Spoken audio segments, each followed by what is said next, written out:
পাইছি আমি 7.5 বছর পরে।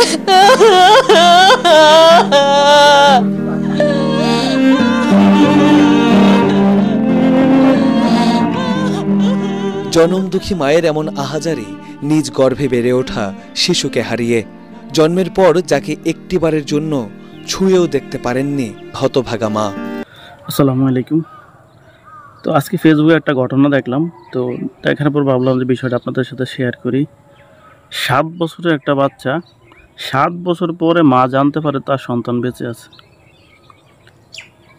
বুঝছেন বিষয়টা? মানে মা জানতো তার ছেলে মারা গেছে, যখন গর্ভে জন্ম হয়েছে, মৃত জন্ম হয়েছে আর কি। এরপরে 7 বছর পর যে মা জানতে পারে তার সন্তান বেঁচে আছে। তো আসলে আপনাদেরকে বলবো অবশ্যই ভিডিওটা দেখবেন। আপনার আমার ভালোবাসার মানুষ, আপনাদের সতর্কতার জন্য ভিডিওটা করি।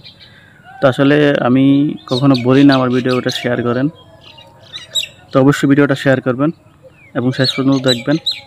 খালেদার প্রসব ব্যথা উঠলে স্বামী লাক মিয়া ফোন করেন পাতানো বোন বিউটিকে।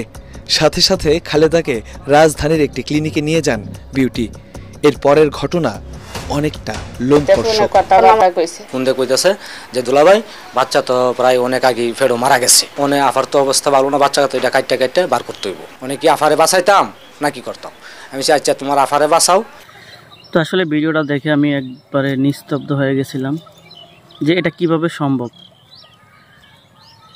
একটা বাচ্চার জন্য একটা পরিবারের কি পরিমাণ কষ্ট, একটা মেয়ের কি পরিমাণ কষ্ট,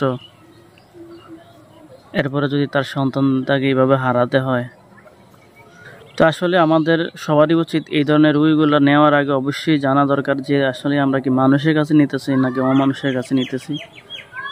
অবশ্যই জেনে শুনে ভালো হাসপাতাল নেবেন, আর অবশ্যই পাশে থাকা একজন মানুষ থাকার চেষ্টা করবেন। আমরা এমনও ঘটনা দেখছি যে দেখা গেছে একটা মানুষের অপারেশন করছে একটা কাজের জন্য, দেখা গেছে তার কিডনি রাইখা দিছে। তো এমন ঘটনা হচ্ছে। তো অবশ্যই আমাদের সতর্ক থাকা দরকার, সতর্ক থাকবেন। তো আসলে কী বলবো, বলার ভাষা নেই যে একটা সন্তান জন্ম হওয়ার পর সে থাকবে তার মার কাছে, তাকে বিক্রি করছে অন্য আরেকজনের কাছে। তো অবশ্যই আপনাদের মতামত আমাকে জানাবেন, কমেন্টে জানাবেন। যদি ভালো লাগে ভিডিওটা অবশ্যই শেয়ার করবেন, লাইক কমেন্ট করে দিবেন, আপনার মতামত জানাবেন।